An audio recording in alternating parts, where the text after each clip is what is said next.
네, 제이포드 부동산 스터디입니다. 2월 18일 1일 브리핑 해보도록 하겠습니다. 뭐 알기나 해? 빚내서 집 사라 해서 손해본 사람 있어? 박근혜 정부 때 빚내서 집 사라 했지? 사니까 대박 났지? 지금이 딱 그때야 라고 이야기하고 싶은 분들이 계실 거예요. 뭐 알기나 해? 차트나 들여다보면 아이 말자 아니 깡통머리 이렇게 끝나면서 너무 좀 황당했습니다. 네, 부산에 시그레 지수 다른 지역은 낙폭을 만회함에 비해서 부산은 낙폭을 만회하지 못했다라는 부분 짚어드렸었고요. 자, 그러면 부산의 위치가 어디쯤일까?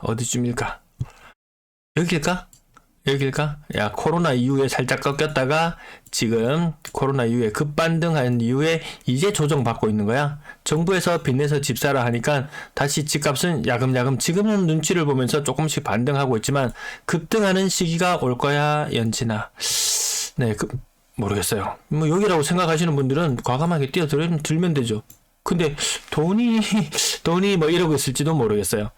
또 다른 사람은 지금 어디쯤으로 보냐면 야 이제 집값 정점 찍었다, 꼭지 찍었다, 내려간다 일부 지금 반등하는 요맘때쯤으로 보지 않을까. 왜? 코로나 이전과 이후에 급등하기 전에 가격으로 상당 부분 가격이 많이 회귀해 왔기 때문이죠. 지금 미국에서 끊임없이 안 좋은 소식들이 들려오고 있어요. 갑자기 금리를 두 차례 세 차례 우리나라도 또 더 올릴지도 모르겠어요. 그럼 집값은 또 영향을 받을 수밖에 없는 그런 국면으로 갈지도 모르겠습니다. 이 차트를 통해서 예측해보죠. 저는 차트나 들여다보면 이 차트 이거 제가 만든 거잖아요. 차트 만들어서 아무도 누구도 지표를 알려주지 않고 그냥 부동산은 무조건 우상향이야. 그 말에 얼마나 많은 사람들이 지금 피해를 보고 있습니까? 가격 떨어졌다고 이야기하는 현재 상황을 실황 중계해주는 저 때문에 손해를 봤나요? 아니면 그냥 무조건 오른다, 무조건 빚내서 집 사라고 부추겼던 그 사람들 때문에 지금 이 사단이 난 건가요? 지금 우리 아파트 가격 여전히 높다고 느끼시죠? 떨어지긴 떨어졌지만 미래의 불을 당겨온다. 이 대출 낸다는 말이잖아. 미래의 불을 당겨온다. 대출을 내서 집을 사는 그런 형태. 근데 이 미래의 부라는 것이 점점 불명확해지는 이런 시점으로 가고 있어요. 미래 세대가 점점 많이 늘어나서 또 더 많은 것을 창출해내고 부의 크기가 더 커졌을 때 그때 이야기인데 지금은 모든 게 좀 쪼그라드는 이런 시기로 가는데 그래서 미래의 부를 당겨온 부분을 일부 반환해야 되는 이런 사태까지 와 있는 모습. 그러니까 정부가 어떡합니까? 또 빚내서 집 사라 특례 보금자리론 했지만 결과는 어땠습니까? 제가 그전에도 계속 예측을 하는 거잖아요. 뭐 점쳐서 뭐 맞추겠다 아니다 그것이 아니고 예측을 했다가 틀리면 다시 수정을 해나가는 과정 맞죠? 특례보금자리는 좀 처음에 나온다고 이야기했을 때 이거 지금 발등에 불 떨어진 급한 사람들 빚 갚는 데 쓸 것이다. 예측 맞았잖아요. 그 60%는 빚 갚는 데 쓰더라. 30%는 집 사는데 쓰기도 하더라. 그리고 10%는 전세금 반환해주는 이런 용도로 사용하더라. 빚내서 집 사라고 했더니만 빚내서 빚 갚는 이런 형태로 지금 돌아가고 있어요. 지금 벌써 17일 만에 13조가 소진되어서 정책 당국자도 많이 당황하고 있는지도 모르겠어요. 거래량은 늘어났어요. 가격도 일부 약간 반등하는 느낌 들긴 해요. 하지만 30% 하락에서 25% 하락으로 줄어들었다고 해서 크게 달라지는 부분이 이렇게 느껴지시나요? 집을 다시 팍팍 사야 되겠다는 느낌이 드시나요? 대구 전세 물량 보시면은 늘어나고 있어요. 분양권 매도 물량 대구 지역 살펴보시면 미친 듯이 늘어나서 최근 3년 동안 가장 많은 수치를 기록하고 있습니다. 엄청난 입주 물량. 부산은 그에 미치지는 못해요. 하지만 이런 먼저 하락한 도시들의 흐름을 통해서 어떻게 될 것인지 예측은 해볼 수 있지 않겠습니까? 자, 거래량 2월 거래량 1800건 정도 나타날 것이다. 이거 미니멈 맥시멈 잡아서 거래량이 이 정도 될 것이라고 누가 예측하는 사람 있습니까? 지금 13조 소진되는 동안 거래량이 이렇게 늘어나요. 40조 다 소진되고 나면 그 이후에는 어떻게 될 것인가? 야, 무조건 집 사라 라고 이야기한다고 해서 그것이 무조건 옳은 것이냐? 아닌 사례 우리는 지난 1년 혹은 1년 반 동안 지켜봤습니다. 부산 매도 물량 늘어나고 있어요. 지금 집 사라고 해놓고 몰래 누가 뒤에서 팔려고 물건을 내놓는 사람이 있더라는 거죠. 전세 물량은 줄어들고 있어요. 요것도 또 다른 시각으로 한번 해석을 해볼게요. 팔 수 있다는 자신감이 있으면 전세 내놓지 않아요. 매매로만 내놓아요. 근데 어느 정도 시간이 지나고 매물이 점점 쌓여 나가는 시점이 되면 야, 이거 생각보다 잘 안 팔리네. 일단 차선책으로 전세 매물도 내놓자 해서 다시 전세 매물이 늘어나는 시기가 올지도 모르겠어요. 월세 물량도 줄어들고 있습니다. 그러면 야 부산이 잘나서 부산 네가 뭐 특별히 잘나서 전세 월세 물량이 줄어들고 전체 임대 물량이 줄어드느냐라고 봤을 때 대구만 이례적으로 늘어나고 있는 모습이고 부산 줄어들어요. 인천도 줄어들고 있어요. 임대 물량. 대전 줄어들고 있어요. 광주 줄어들고 있어요. 울산 줄어들고 있어요. 대구만 워낙에 입주 물량이 많아서 이런 상태고 나중에 분명히 안 팔리는 순간 거래량이 40조가 소진되고 물량이 안 팔리는 순간이 되면 물량 개수가 더 많이 늘어납니다. 여유 있는 사람은 매매로도 내놓고 전세로도 내놓고 월세로도 내놓고 집은 하나예요. 집은 하나지만 여유가 없는 사람은 매매로도 내놓고 전세로도 내놓고 월세로는 내놓지 못하고 어쨌든 하나의 물량이 두 개로 세 개로 이렇게 많이 늘어나서 보이는 그런 시기가 오면 시장은 더 위태로워집니다. 심리냐 이 부동산이나 이 투자는 심리잖아요. 심리. 근데 어제 정부가 공식적으로 인정했어요. 우리 둔화되고 있다. 경기가 둔화되고 있다라고 이야기했어요. 작년 말까지만 해도 작년 11월 달이 되면 고점을 찍고 물가 상승률이나 이런 것들이 고점을 찍고 안정을 보일 것이라고 이야기했지만 뒤늦게 인정했어요. 그럼 우린 작년 11월 달, 작년 하반기 무엇을 예측했어야 되느냐? 야, 쉽지 않겠구나라는 부분. 자영업자들 부산 많아요. 이 부분 큰 내관이 될 수 있다는 부분. 자, 부산 분양권 매도 물량도 살짝 고개를 살짝 들기 시작한데요. 3월부터는 전매 해제되면서 물량이 많이 나올 수 있겠죠. 그럼 어떤 흐름으로 갈지 미리 예측해보는 도구로 활용하면 될 것 같습니다. 한 2주 연속 물량이 늘어나는 모습을 보여줬고요. 매수 심리 살펴보시면은 규제 해제되었을 당시만 해도 갑자기 이게 껑충 치솟아 오르면서 분위기 살아나네 이런 느낌이 일부 언론에서 그렇게 이야기를 했죠. 근데 아무런 반응이 없어요. 매수 심리는 다시 9.5까지 떨어지고 매수세가 살아나지를 못해요. 아파트 거래량 오늘 63건 신고 거래량 흐름 보시면은 지금 일평균 거의 60건 가까이 거래가 안 될 때는 1평균 30건의 거래량을 보이기도 했는데 늘어나는 거 분명히 맞습니다. 주간상으로 보더라도 거래량이 463건이에요. 1월 마지막 주쯤에 방송할 때는 거래량이 224건이었거든요. 거의 2배 가까운 거래량 흐름 보여주고 있는 거 맞습니다. 이게 바로 13조의 힘입니다. 특례 보금자리론을 기대하고 하반기 입주를 앞두신 분들 자금 계획을 세우셨다면 지금 좀 고민해 봐야 되는 그런 시점이기도 합니다. 특례 보금자리론 조기에 소진될 확률이 높아 보이죠. 현대 베네시티 고점 대비 한 20%는 안 빠진 것 같고요. 레미안 작년 이렇게 28층 아주 큰 폭으로 올랐다고 보는 게 맞을 거예요. 가격 굉장히 많이 떨어진 것도 있거든요. 뷰나 이런 상황에 따라서 이 돈을 주고 산다고? 삼익빛이 11억까지 떨어져 있는 모습이고요. 고점 대비 30% 이상 하락, 30에서 40% 하락을 오락가락하고 있는 것이 삼익빛의 모습인 것 같고요. 25%, 20%, 이거 봐, 낙폭이 좀 줄어드네. 근데 중간중간에 살펴보시면 이 대형 평형이라든지 좀 특수한 형태, 그런 것들이 가격, 낙폭 일부 회복하는 모습들. 그리고 나머지 가격들도 보시면 35% 가까이 떨어지고, 30%, 20%, 거의 30%, 20%, 25%, 30% 이렇게 여러 가지 아파트 맨날 이름 그 아파트가 그 아파트라서 굳이 언급하지 않아도 25에서 30% 그런 느낌은 30에서 35 느낌에서 20에서 25 느낌 이게 13조의 힘이라는 거죠.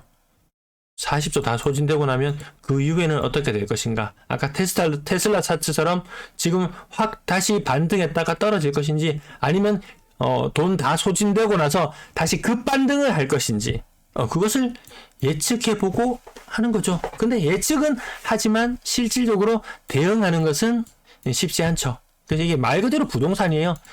부동산이 아파트가 황금성이 좋고 이 동산의 느낌처럼 되었을 때는 이것이 메리트가 있었지만 부동산으로 인식되는 순간 그 메리트는 상당히 떨어질 수밖에 없겠다는 부분. 자, 이렇게 보면 10% 적게 떨어진 것만 골라서 보면은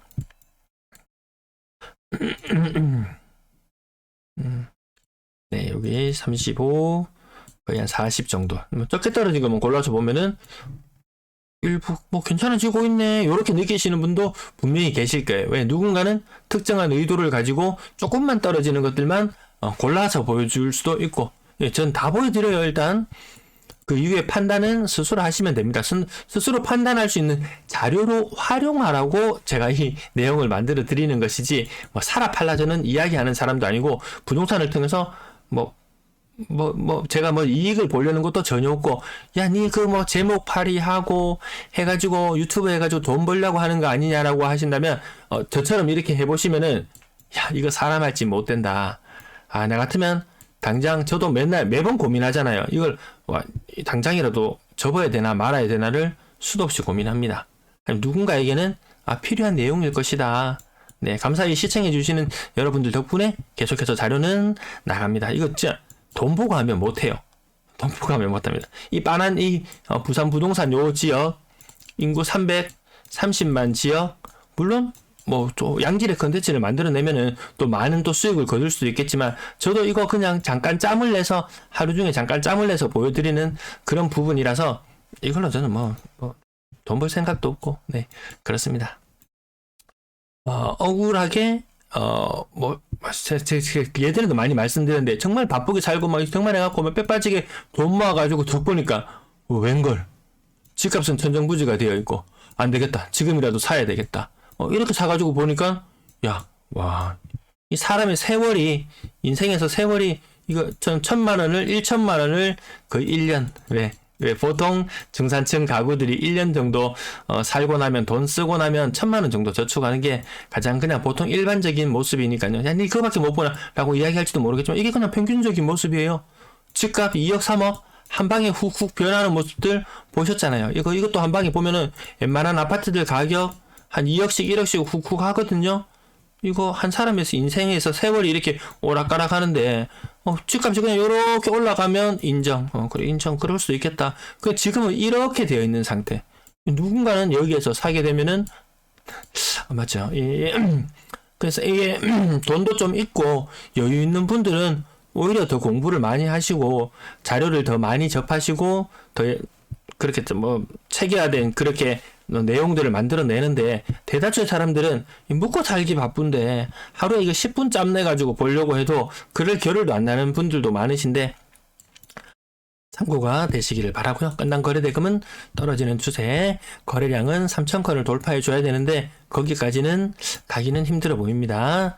어쨌든 다시 과거에 이 암흑했던 시절들, 이 시장 분위기 안 좋을 때도 조동 대상 지역 2017년부터 19년까지 묶여 있었던 이 시절에도 거래량이 평균적으로 2,000건 정도가 나와줬는데, 지금은 그 절반 정도 수준이거든요. 쉽지 않더라는 거. 돈의 힘, 돈이 소진되고 나면 그 이후에 전략도 생각해 봐야 될 것 같다는 부분. 비싼 아파트들 좀 많이 거래되었네요. 요거 저 300건을 기준으로 계속 보는데, 일부 입질이 오는 건가 아닌 건가, 요것도 참고할 수 있습니다. 요것도 거의 쌍봉을 이뤄가는 모습.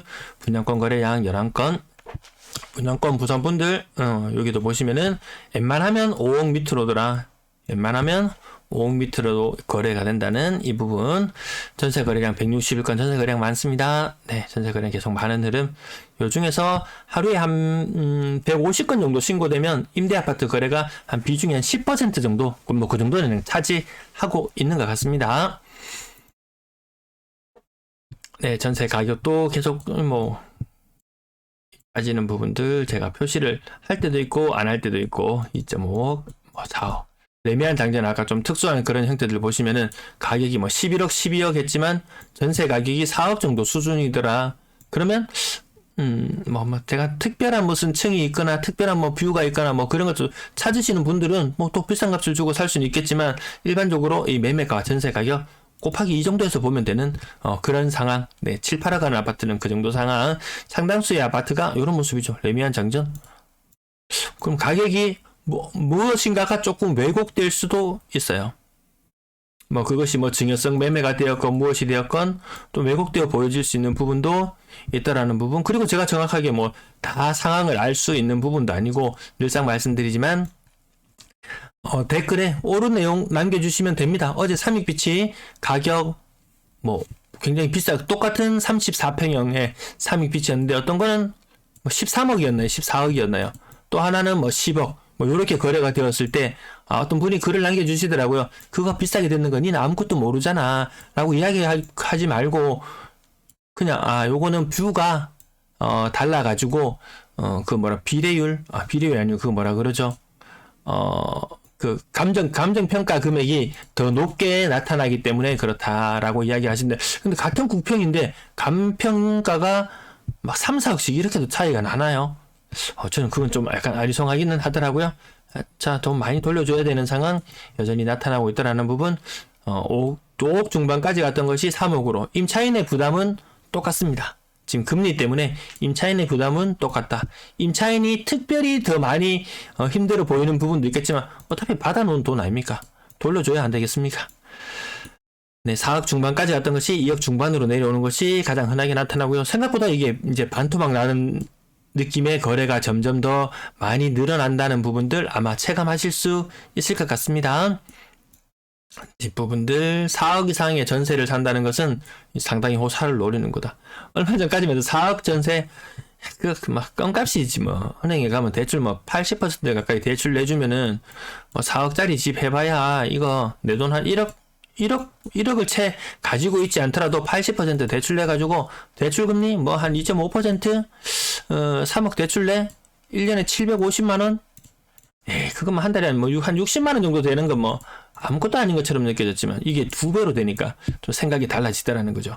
단순히 외식을 한번 줄이면 이자 오르면 뭐 외식 한번 줄이면 되지라고 했던 것이 외식이 뭐지? 뭐 이런 분위기로 가잖아요. 그럼 자영업자들 우짜라고 자영업자들 그 많은 요식업에 종사하는 자영업자들 다 나가 죽으라는 말입니까? 뭡니까 이거? 굉장히 어렵다는 부분들 언론을 통해서도 계속 접하고 있으실 걸로 알고 있습니다. 네, 월세 거래량 136건. 월세도 정점을 찍고 다시 회복을 못하죠. 정점을 찍고 평균 월세 가격도 보증금이 특별히 높아진다든지 이런 모습도 아님에도 불구하고 평균 월세 가격이 좀 떨어지고 있는 모습. 전체 임대 거래량 1, 2, 3월까지가 그나마 임대차 시장에는 호시절이고 그 이후부터는 또 좀 많은 이제 분쟁이 본격적으로 시작되는데 그게 1, 2억 돌려주면 되는 그런 문제들이 아주 단기간에 끝나는 것이 아니고 최소한 2년 이상 전세가 하락하는 것이 최소한 2년 이상은 일어날 수 있다는 부분 좀 긴 안목으로 볼 필요도 있을 것 같습니다. 네, 시청 감사합니다.